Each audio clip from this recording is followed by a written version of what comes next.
It's Friday, November 7th. This is CTV at 6. Here's what's making news tonight.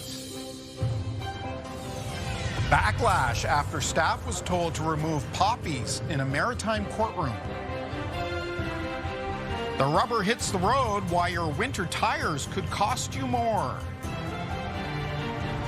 It's a damp but milder start to the weekend. Then the temperatures turn brisk again by Sunday. Live from our Maritimes News Center, this is CTV News at 6. Here is Todd Battis. Good evening. A year ago, there was a Remembrance Day uproar over military uniforms at a school ceremony. This year, the fuss is in the courtroom after staff were told they need permission from a judge to wear a poppy. As you might expect, reaction has been immediate and impassioned. CTV's Jesse Thomas reports. Nova Scotia Premier Tim Houston's frustration boiled over after he heard from some court staff that they needed a judge's permission to wear a poppy in court. And in one case, a sheriff was removed for refusing to take the iconic symbol off. Houston calls it an insult to those who served and paid the ultimate sacrifice. To hear that there's a workplace in this province, any workplace, that is telling their staff that you can't wear a poppy, that's a shocking thing. We can't let that stand. Houston took to Facebook in a fiery rant that's gone viral already, saying this order was issued under the guise that the poppy is somehow a political statement. That is disgusting. Houston said he's heard directly from several court staff who are in disbelief over the new directive. I've definitely heard from judges that wear poppies. Houston is prepared to pass legislation if needed to protect the right to wear a poppy in the workplace.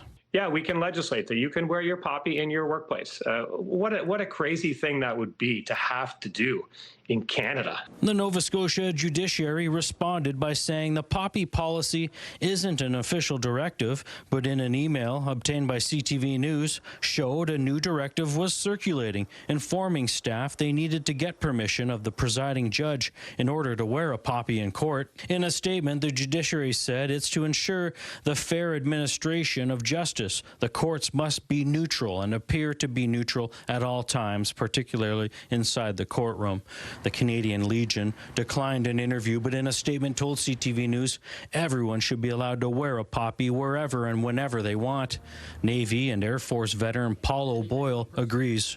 No, it's not a political symbol at all. It's a symbol of respect and gratitude for those who served, gave their lives, families who gave their lives, and people who are continuing to serve today. And I think we should be able to show our respect by wearing a poppy when it's time to do so. No matter what workplace? Regardless.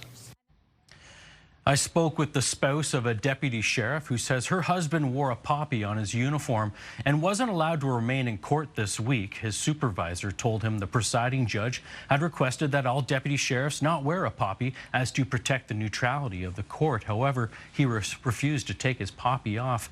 As for the premier, he said he couldn't pass a law in time for Remembrance Day this year, but would next year if necessary. Todd.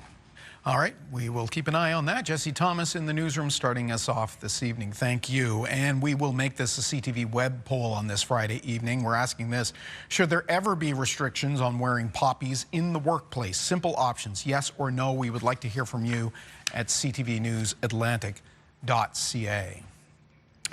A second person is facing charges in connection with the death of a Halifax man. Police say 70-year-old Brian David Johnson was found at a home on Richmond Street last week. His death was ruled a homicide. Yesterday, police arrested Timothy James Jeffries and charged him with second-degree murder. The 57-year-old is the second person to be charged in connection with this case.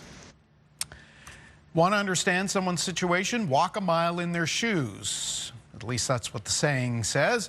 New Brunswick's health minister is trying something like that, vowing to sit 24 hours in a hospital ER to get a sense of what many people are experiencing. CTV's Laura Brown has the details.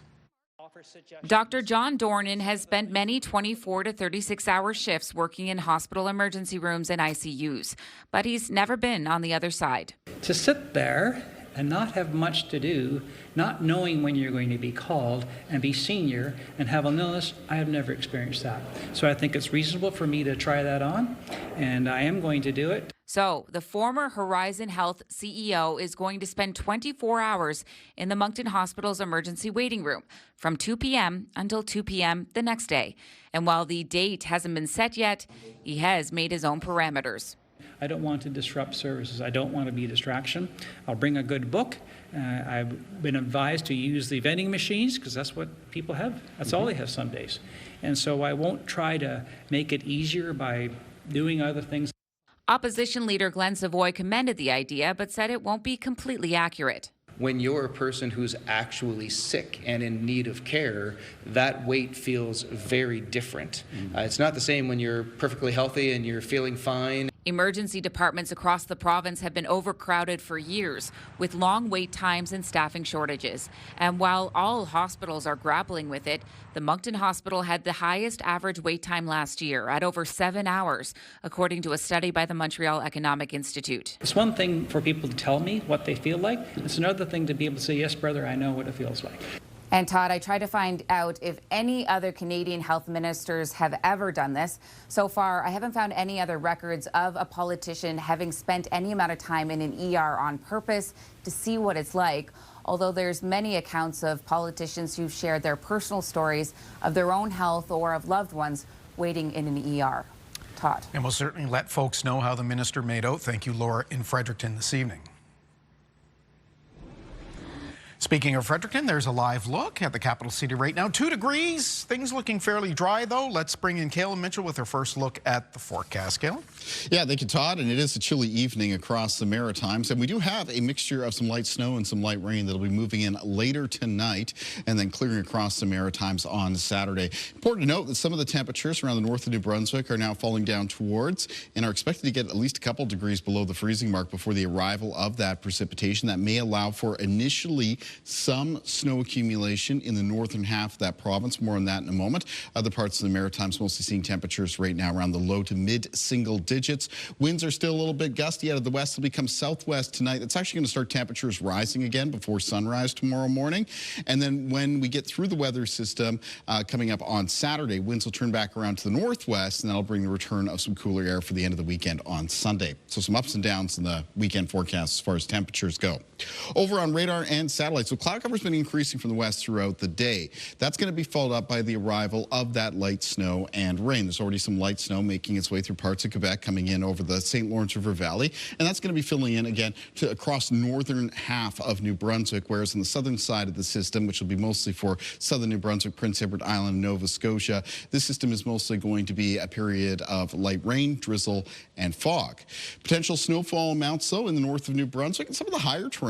Could be a couple slushy centimeters of snow before temperatures warm up enough that what's left of it turns back over to some rain showers, and that should happen by around or shortly after sunrise Saturday morning. Just taking a closer look, though, through the gray colors there, that's trace amounts of snow, and then in through the blues, that's kind of highlighting some of the higher terrain up in northern New Brunswick, some of the more mountainous areas, and that's where you'd have your best shot at seeing some slushy snowfall amounts, maybe up to around a centimeter or two. Todd. Okay, see you a little later in the show. Well, that rain that we've had the past few days has begun to improve the water woes in our region, though, of course, much more is needed. For those living on wells, one thing is clear. The water table is not what it used to be. CTV's Jonathan McGuinness takes a look. A look inside Andrew Scott's dug well in Oakfield, just outside of Halifax, shows it filled to the brim. That's because he hasn't used it in 2 years. It was constantly home water, had a reserve water, couldn't use it like you normally do. So Scott decided to have a new one drilled. He says the company had to go down 180 feet before striking water. It tells you that the water table's going down. They're slapping more and more houses in, and there's no water there for more and more houses. The water table's dropping. I got 3 boys and a wife and me, and if I didn't put it in, I didn't have enough water for anything. And for those in the Dartmouth area on the Lake Major supply, officials with Halifax Water say despite recent rainfall, they're not close to lifting mandatory conservation measures. We've had a significant amount of rain over the last little while, but in reality, we need another 100 to 200 milliliters of water before we can actually get up to normal levels again. Jeff Myrick says it takes a few days to accurately measure the effect of rainfall because it takes time for the water to drain into the lake. The city's other main supply, serving areas like the Halifax Peninsula, Bedford, and Lower Sackville, is also low. Even at Lake Pockwalk, we're down 10 feet at the lake, so it just gives you the magnitude of how much water we actually need to recharge the lakes. While the recent rain has been useful, Myrick says the amount of rain and snow that falls throughout the winter is what will replenish the water supply for the summer. Jonathan McGuinness, CTV News, Oakfield, Nova Scotia. Get the Maritime's top stories, breaking news alerts, and watch live. Download the CTV News app. One of the largest items in this week's federal budget was funding for housing. The money aims to build much-needed homes across the country. Today, a march led by university students in Halifax called for more affordable places to live. CTV's Emma Convey followed along. Whose streets? Our streets. Whose homes? Our homes. Students and supporters marched downtown Halifax to the Premier's office today, demanding affordable housing. This is a much larger systemic issue, and this goes to the cost of food, the low wages. It's an entire system that needs to be reformed and changed to see actual movement. Today, we are trying to address one piece of the puzzle. That piece is housing. The Dalhousie Student Union says 71% of students spend more than 30% of their income on rent, and nearly half skip groceries just to keep a roof over their heads. We as the DSU know that we have students who are on the Dal campus who are unhoused, and we think that's fully unacceptable. They have written a letter to the provincial government outlining changes they want to see. We're asking for an end to the fixed-term loophole. We're asking for an end to predatory rent evictions, and we're asking for the rent cap to be lowered. Nova Scotia NDP party leader Claudia Chender reinforced the students' message on housing. We need to fix the fixed-term lease loophole so that there isn't an incentive to spike the rent. We need a residential and tenancy enforcement unit. And here in particular, we need a student housing plan. We need to understand how universities right across this province are going to create affordable housing options for students coming here. The province did not make anyone available for an on-camera interview, but did send a lengthy statement to CTV News, which highlighted 7 new student housing facilities at NSCC campuses, and a student housing development pilot program, which provides financial support to universities and nonprofits that want to build student housing. Emma Convey, CTV News, Halifax. A Nova Scotia member of parliament has been ordered to pay penalties for a series of election violations. Cape Breton Liberal MP Jaime Bautista has been ordered to pay $600 for fines for violating the Canada Elections Act on 4 occasions during the 2019 campaign. The commissioner found, among other things, he over-contributed to his campaign and put too much in expenses on his personal credit card. It was noted that the MP cooperated with the process. A New Brunswick man has been awarded thousands of dollars after a court ruled his language rights were violated at the Moncton Hospital. CTV's Nick Moore has details of the verdict and what the Premier is saying about it tonight. The complaint from Paul Ouellette dates back to 2020. Ouellette said staff at the Moncton Hospital failed to serve him in French, his first language, on 13 different occasions as he was overseeing the care of his sister in the building's psychiatric unit.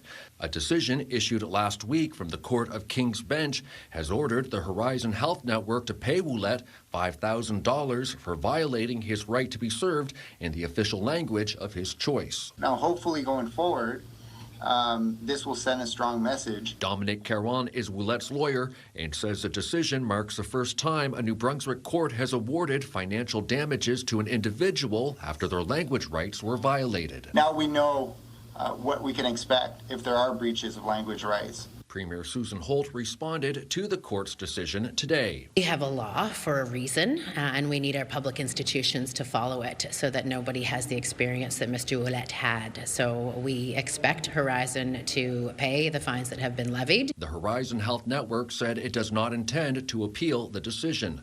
The court has also ordered Horizon to pay an additional $75,000 to Ouellette to cover legal fees. The Holt government also confirmed today that it would move forward with two recommendations from the 2021 Finn McLaughlin report on the Official Languages Act. One, that the act be reviewed every 5 years instead of every 10, and two, that a plan be developed to improve the delivery of both official languages within the nursing home system. To look at how do we implement something that is achievable, that can work for our long-term care sector. A government motion tabled today calls for a review of the Official Languages Act to be finished by the end of 2026. Nick Moore, CTV News, Fredericton. Online, a Human Rights Commission has ruled a Nova Scotia woman was the target of racial profiling by a big retailer. Details of the decision and the fine handed down are at ctvnewsatlantic.ca. Between lane closures, traffic delays, and full shutdowns over the past year, drivers in St. John will be happy to hear that work on the Harbour Bridge nearly done. By month's end, all lanes and ramps will be fully open to traffic. A detour along the Harbour Passage will also be removed, but it will return for the next 3 years, as will the ramp closures and full 20-minute bridge shutdowns. This is the final year of the full lane closures, but temporary single lane shutdowns will continue to happen. It's always exciting when the bridge opens up. You know, it's a huge inconvenience. I know it's a necessary work that needs to be done, but you know, people are sure happy when it's over for the season. They get to use all 4 lanes. Refurbishments on the bridge began 4 years ago with an end date of 2026. That's now been pushed back to 2028. Time for our first break on this Friday. Still ahead, rain moving in tonight, except for a bit of snow, as Kalen mentioned in northern New Brunswick. He's going to have the full details in the full forecast coming up. But first, why your winter tires could cost you more. You know, somewhere between a 10 and 20% increase on tires. Now, obviously, your labor will stay about the same. All right, so add tires to the long list of rising prices. We'll tell you what's behind it after this.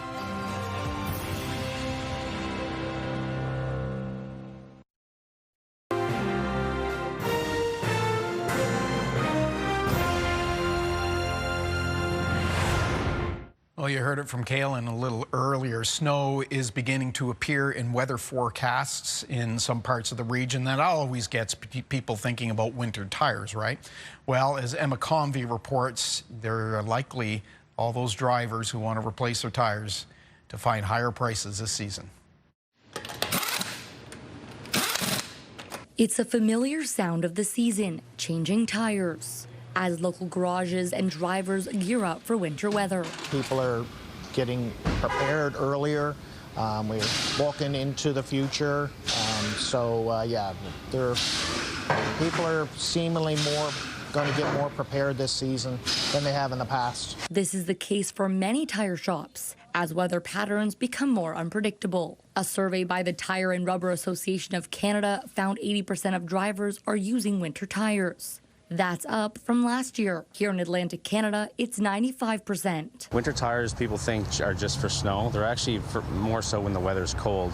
As an all-season tire gets hard, you lose traction. It's about 30 to 40% better traction with a winter tire. So that can be the difference between being into someone's bumper and having a close call. The survey found 81% of drivers who answered their questions believe winter tires are important, while 32% are less likely to buy them because of finances. Some tire shops admit prices are up this year and tariffs could be one factor. We're seeing, somewhere between a 10 and 20% increase on tires. Now, obviously, your labor will stay about the same, but it does impact your bottom line for tires. And I mean, so far, so good. Our customers have been really loyal and staying with us. So hopefully that's the trend, and hopefully they can get things figured out and get tires at a reasonable price. Definitely, costs go up for sure. So, when that happens, unfortunately, it goes on to everybody, and it gets passed on down the line. The survey found most Canadians buy winter tires to make driving safer. A quarter do it to lower their insurance rates. Either way, it's leading to busy days in the garage. Emma Convey, CTV News, Halifax. Well, you may not need those winter tires right away. Rain, drizzle, and fog to start the weekend. Kaylin has the full forecast after this commercial break.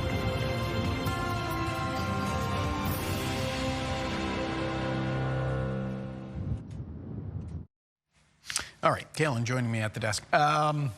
Read today that the Farmer's Almanac, there's several. One of them. I understand this. The Farmer's Almanac, published in Portland, Maine, is going to cease publication after a 208-year run. It's a shame. Right? 2 centuries. Yeah. 2 centuries it was going. I know a lot of meteorologists take issue with Farmer's Almanac predictions and stuff like that. I'm typically not one of them. I've always considered it more as a form of weathertainment. Yeah. And I've always enjoyed checking in on what the predictions are for the upcoming season. And yeah, 2 centuries. And it's always sad to see something that has to do, talking about weather, which we all talk about. Yeah. Not being around anymore. And since it's Portland, Maine, it's our neighbor, it's too bad to see that one end. There's more than enough weather to go around for discussions and all sorts of media and formats. So taking a look at weather conditions across country, Vancouver right now sitting at 12 degrees, seeing some sunshine. They had a lot of wind and rain. Moved through the south coast of BC over the last couple of days. Edmonton, -2 and reporting some snow. Saskatoon sitting at -6, Winnipeg at -5. Obviously, there's been some colder air that has broken down out of the north and through a good portion of the Prairie region. Some of that is going to be getting into parts of Ontario and Quebec as well. It's a little still slightly milder in the southwest of Ontario. Winds are sitting at 13 degrees right now, but it cools dramatically getting up to Ottawa, which is sitting at 3, and Montreal at 5. 0 at Fredericton this hour now, 2 at Halifax, 3 at Charlottetown, and 3 at St. John's. We do have a light mix of snow and rain on its way in for tonight. Now, as far as the snow goes, the best chance of seeing some of that is going to be Fredericton and north in New Brunswick. And accumulations in this, if there are any, are going to be quite limited. In some cases, it might be as little as maybe a coating, and in some of the higher terrain in New Brunswick, maybe a centimeter or 2, but it could be enough that initially, as it comes down again late tonight into very early Saturday morning, could create a couple greasy spots on some of the roadways, especially any that climb up in elevation. Fredericton, if there are a few flakes that start to fall, should be a pretty quick turnover to rain, and in fact, that turnover to light rain and showers will take place even for northern areas of New Brunswick by the start of the day for tomorrow, because we're getting into a southwest wind tonight, and that's going to start temperatures rising even before sunrise. Now, through Saturday morning, there'll be some rain showers clearing through parts of Prince Edward Island and Nova Scotia. New Brunswick should be basically out of the precipitation by the early afternoon, and at that point in time, PEI down to just a low chance of showers, but there will be a couple more rounds of some showers and maybe another round of light rain to clear through Nova Scotia, especially Atlantic coastal Nova Scotia, as we move into Saturday evening. And then Sunday across the Maritime region is looking pretty fair weather, though with temperatures once again towards the chilly side. Rainfall amounts of this weather system, general 2 to 10 millimeters. In some cases, there might be a few areas that get up to around the 10 to 15 millimeter mark, but overall, that's less rain than the last 2 weather systems that moved through. Winds in the forecast initially for tonight becoming southwest. That starts the temperatures rising, and then as the weather system moves through on Saturday, winds become west and northwest in behind it, and that will cause temperatures to come down again for the end of the weekend. Speaking of temperatures coming down, at least over the next couple of hours, they continue to come down in the Maritimes. A lot of low temperatures, 0 to 4 degrees, down to around -2 for some northern areas of New Brunswick, and then rising before sunrise tomorrow morning, and rising enough to get into range around 9 to 12 degrees tomorrow for the north of New Brunswick, and for central and southern areas of that province, high temperatures between 11 and 14. And the southwest winds developing tonight and around for the first part of tomorrow will push the high temperatures up to near 12 degrees for Prince Edward Island. And for eastern areas of Nova Scotia, high temperatures tomorrow, 10 to 13 for Cape Breton, and between 13 and 15 degrees around the north shore and the eastern shore of the province. Amherst for tomorrow with high near 13 degrees, 14 at Truro and Musquodoboit Harbour, Halifax, Chester, Lunenburg all around 14. The Annapolis Valley with highs of around 14 degrees, 13 for Digby, and again, mostly looking at low teens for the south shore of Nova Scotia. Then as we get into the northwest wind and behind that system, temperatures come down for the end of the weekend. So on Sunday for New Brunswick, it's chilly again. High temperatures around the low to mid single digits. Temperatures then bounce back up on Monday with the return of south winds and rain. So high temperatures back up towards the low to mid teens. And then they come back down for Tuesday, Remembrance Day, which is looking chilly and breezy. So some ups and downs in temperatures here heading into the start of next week. Chance of flurries follows for Wednesday, mix of sun and cloud Thursday and Friday. For Nova Scotia, the outlook, a mix of sun and cloud on Sunday. High temperatures around the mid to high single digits, up towards the mid-teens on Monday because of the gusty south winds and the rain moving through. Still holding on to that chance of a shower on Tuesday for Remembrance Day. In general, though, it's around a 30 or 40% chance. Chance of showers on Wednesday of next week, a mix of sun and cloud Thursday and Friday. Certainly looking chilly again by the end of next week. Prince Edward Island, the forecast, a mix of sun and cloud on Sunday, highs near 6 degrees, up to 15, though, on Monday with rain. Holding on to a chance of showers for Tuesday, Remembrance Day, because of that Monday weather system. There's a chance of showers after that on Wednesday, and then a mix of sun and cloud for Thursday and Friday.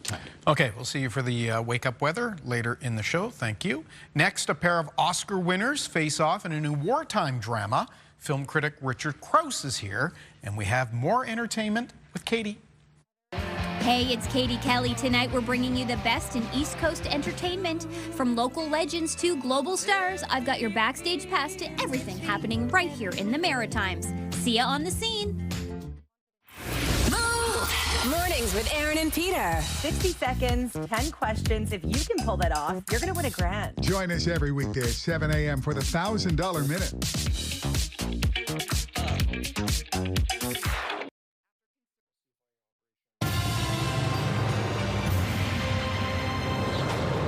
All right, Friday night at the movies, and we welcome CTV film critic Richard Krause. Richard, good to see you. Thanks for having me. A lot out there this weekend. Let's jump right in. The boxing biopic Christy is up first. Here's a look. I think I found my thing. I bet most people go their entire lives and they don't even know what their thing is. You're the world champion right now.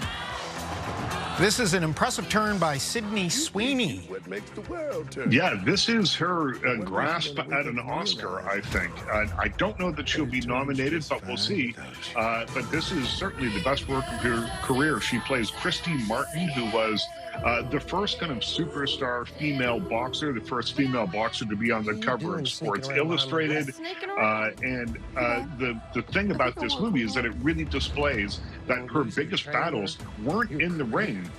They were outside the ring as she tried to deal with an abusive husband, played here by Ben Foster. And like all sports movies, this isn't about the big boxing match at the end or the big, fight scene at the end.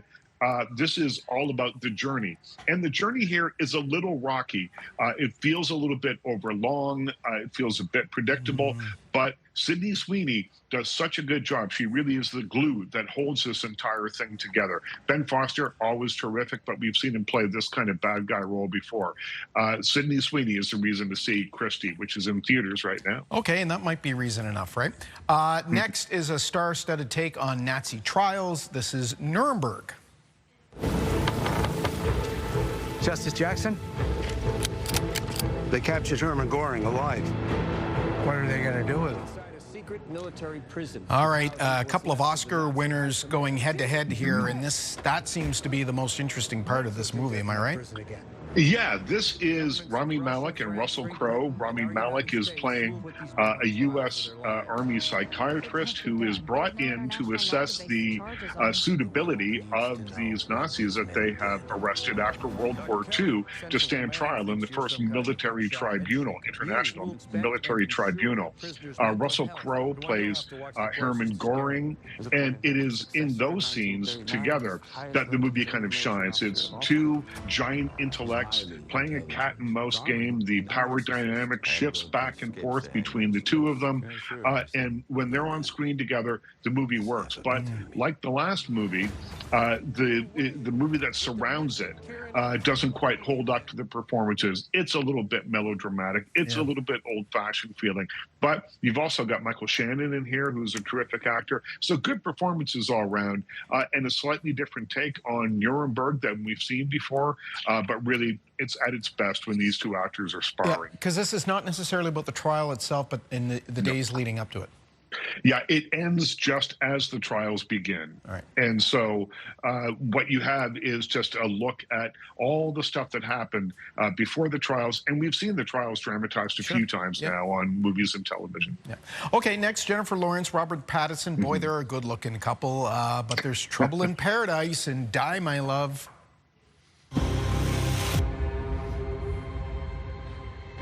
Grace, if you're having a hard time, I feel fine. All right, this is drama, high drama here, but is it any good? Well, this, like the last two movies that we've been talking about, is anchored by a tremendous performance. In this case, it's Jennifer Lawrence playing a woman who is the girlfriend of Robert Pattinson's character. They decide to leave the big city and move to the country and make a new life for themselves there. They have a small child, and then she has a breakdown. And the movie is about her mental collapse, and it is raw, and it is compelling, and it's difficult to watch quite often. And she is terrific in this. What's less terrific is the narrative structure that they've hung around the rest of this movie. So a few weeks ago, I told you about a movie called If I Had Legs, I'd Kick You, which saw Rose Byrne kind of sort of in the same kind of situation, except that movie had real narrative forward momentum. Still difficult to watch. This movie doesn't have that. It's called Die, My Love. It's in theaters now. But it does have Sissy Spacek, and there's not a movie that's ever been made that isn't better because of her. Yeah. Absolutely, yeah. Okay, this one isn't necessarily new, but I know you're a fan of it, and I'm talking about it because I think, even though it was in cinemas, it's now coming to Netflix, I think this weekend, right? Which makes it really accessible to a lot of people. This is Frankenstein, and we'll take a look. The great Victor Frankenstein. You made a mistake. I created something truly horrible. Del Toro, right? You like this? Yep, Guillermo del Toro has been wanting to make this movie for decades. He's finally gotten his chance, and it is bold, it's bombastic, it's beautiful. It's a little twist on Mary Shelley's novel. In this, unlike the adaptations that we're probably most familiar with, the Boris Karloff adaptations, the creature here is intelligent, is eloquent, and is able to make his case for someone who just wants to be accepted and wants to be part of the world, but because of the way he is, can't be. And so this is a story of fathers and sons. It's a story of fitting in or not. It's a really beautifully wrought Gothic horror film that probably won't scare you all that much, but it'll certainly give you something to think about. So it's on Netflix starting today, so you can stay at home and watch it tonight. Yeah, so don't think of it in the traditional horror genre like Boris Karloff with the dramatic lighting and the bolts and the right? Okay. Richard, happy viewing. Thanks a lot. We'll talk to you again soon. Thanks for having me. Okay, we'll take a break. We'll be right back.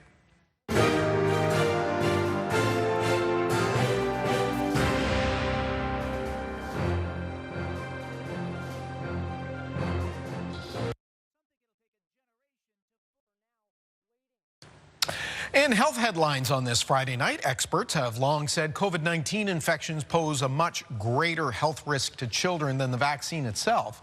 Well, now a major study backs that. CTV's Amanda Debison has the details in tonight's edition of The Lifeline.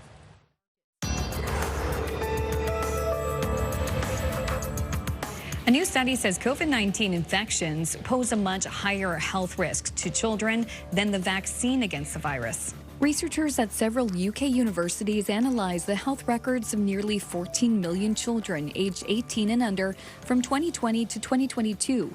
3.9 million were diagnosed with COVID, while 3.4 million got a shot of the Pfizer vaccine. Comparing the two groups, its estimated infections led to 2.24 more cases of heart inflammation or other rare complications per 100,000 children each 6 months. That's compared to vaccinations, which led to an estimated 0.85 additional cases per 100,000. The figures were published in The Lancet. The next time you're looking for medical advice, you'll have to try somewhere other than ChatGPT. For better or worse, many Canadians turn to the internet for guidance on how to deal with health issues. And nowadays, that often means AI tools like ChatGPT. But parent company OpenAI recently updated its policies so the chatbot won't offer medical or legal advice. The rules now state ChatGPT can't be used for tailored advice that requires a license. A study led by researchers at the University of Waterloo found the bot only got 31% of open-ended medical questions entirely correct. Now to a different artificial intelligence story. A Vancouver-based team is developing an AI tool to diagnose heart failure. This technology is being trained to interpret ultrasounds. The result could be a faster and more accurate diagnosis. The technology is expected to reach clinical testing next year. Finally, you can build your own MRI machine in brick form. Lego has made its own MRI kit with a mini scanner, bed, and control room. The kits are sent to hospitals around the world. Kids can play with the Lego to help ease any anxiety they may have about getting a scan. Lego has sent out about 10,000 of these kits since 2003. With Health and Medical News, I'm Amanda Debison for The Lifeline.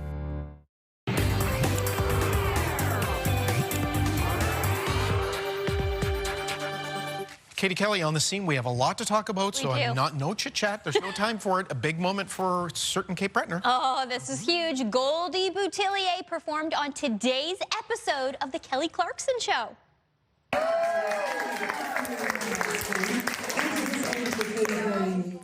Back home in Cape Breton, family and friends gathered for a viewing party to celebrate the maritime talent making waves on the world stage. The pop star, known for her Hollywood glam style and small-town roots, even inspired Kelly herself, who once sung one of Goldie's songs on the show. Congratulations to her, and we're just waiting for that to end up on YouTube later today. Yeah, we'll look for that. Okay, another maritime favorite. Boy, they haven't had anything for quite some time. First project in 6 years for Winter Sleep, one of the best. One of the best. The Halifax band just announced their 8th studio album. Got a feeling the well won't ever dry. I got a feeling I'm luckier tonight. Wishing Moon is set for release March of 2026. The first single is out now, and tour dates for the band will be announced on November 10th. Okay, Canadian music legend Anne Murray. Boy, we talk about her a lot. It's amazing how much she's got going on. It's true. Right? Yeah, she's celebrating a new release today. 2 of her classic albums, Christmas Wishes and Anne Murray's Greatest Hits, have been freshly remastered and reissued by Universal.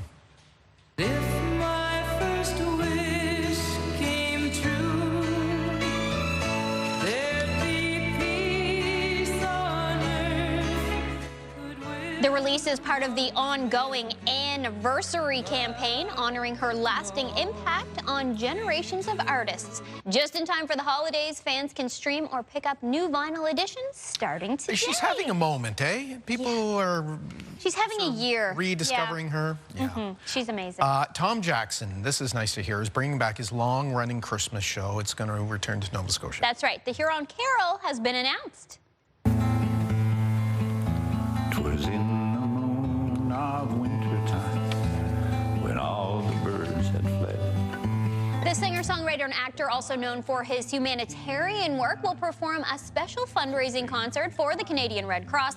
The one-night-only show takes place Sunday, November 30th at St. John's Anglican Church in Lunenburg, featuring a full lineup of guest musicians. Tickets are on sale, and again, it's all in support of the Red Cross. Yeah, such a good thing he's been doing for a long time. Really great to see him back. Jen Grant news. Yes, her new album has been announced. Queen of the Straight is set for release in early 2026. It was the gold cup,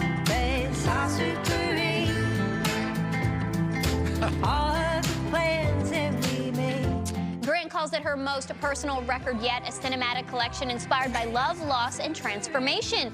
We recently featured this tune, the first single, Jim Cuddy Dress, which is out now.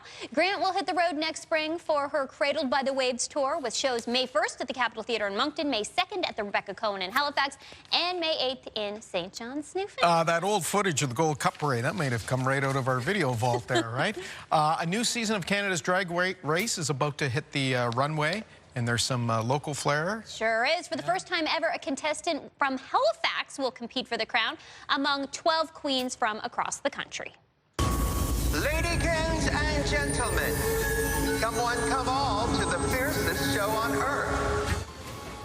There's just a taste of the new trailer promoting season 6, which premieres Thursday, November 20th, 9 o'clock on Crave. Hosts Brooklyn Heights and Tracy Melcher returning, a star-studded lineup of judges as well, and of course that Haligonian that you'll get to meet very soon.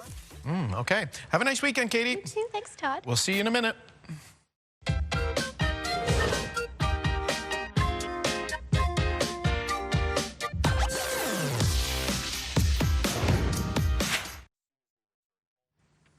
On the markets, the Dow wrapped up the trading week up a few dozen points. Canada's economy added 67,000 jobs last month, which surprised economists. BNN Bloomberg's Marilla Fernandez with the details. Economists had expected a job loss for October. The gain was big enough to push down Canada's unemployment rate. It now sits at 6.9%. The gain of 67,000 jobs follows September's gain of 60,000 positions. Part-time jobs drove growth in October. Ontario gained 55,000 jobs last month. Quebec, 11,000. Employment was down in Nova Scotia and Manitoba. In a new Nano survey, 1 in 5 Canadians admits to not paying a bill to be able to afford groceries. Adults under 55 years old were 4 times more likely to do it. They put off payments on cars, credit cards, and even electricity bills. Honda reported earnings today, announcing a 37% slip in profit for the first half of the year. The Japanese automaker being hurt by American tariffs, and says an unfavorable currency rate also hit hard. However, Honda is recording record sales in motorcycles. Here are the closing numbers for the day. The Canadian dollar is up to 71.27. West Texas Intermediate crude is up to 59.75. Western Canadian Select is down a bit to 47.80. And the TSX started the day deep in the red, then squeaked to a gain of 43 points by the end of the day. Those are your business headlines. I'm Marilla Fernandez. Markets are up. Kaylin, how about the weather forecast? Temperatures, temperatures down. They're down here, out here, Todd. It's all red arrows. Yeah, that's right. Anybody who stepped outside today knew that it was a little bit of a chillier early November day around the region, especially with the still breezy wind, though the wind's down, of course, from yesterday. Let's take a look at our viewer picture for tonight. It's a nice shot. It could still be beach weather if you bundle up for it. This is Elizabeth Tomlick, and she sent in this picture from Rainbow Haven Beach in Nova Scotia. Thanks so much for sharing that, Elizabeth. It was certainly nicer beach weather today than it's going to be tomorrow. Rainbow Haven area for tomorrow. It's cloudy with periods of rain, drizzle, and fog. Temperature, though, gets bumped up to 13 degrees by a southwest wind. Day planner for tomorrow. First thing in the morning, it's rain, drizzle, and fog to start the day, except for the possibility of a little bit of wet snow turning over to rain in northern New Brunswick. In the afternoon, New Brunswick should be clear of the precipitation. Same thing goes for Nova Scotia, for Prince Edward Island. Nova Scotia will still see some rain and some showers moving into the evening. Let's find out what's coming up next week on Your Morning Atlantic. Monday on Your Morning Atlantic, reinventing your rings. Do you have out-of-date or damaged jewelry you can part with? We'll ask our experts at English Jewelers for some design inspiration. Start your morning with us Monday on CTV2. Finally, for us tonight, we know that Canadians love their craft dinner, but in the States, there's a new flavor that is as American as, well, apple pie. You know what's coming, right? Yep, there it is. Kraft has released a new flavor of its mac and cheese just ahead of U.S. Thanksgiving. Apple pie flavored mac and cheese. That's right, Kraft says it combines the flavor of its signature boxed mac and cheese with warm notes of apple and cinnamon. Pumpkin spice has to be next, right? They say it makes the dish both savory and sweet. Kaylin Mitchell giving it a really ugly face. That is our look at the day here at home. Bruce Frisco is in at 11:30 with the late update. CTV News Atlantic has our weekend reporting. We're going to leave you soaring above Fortress Lewisburg with the names of everyone who brings you your newscast every night. I'm Todd Battis. Have a great weekend. Hope to see you Monday. Good night.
CTV News, the Maritime's #1 newscast.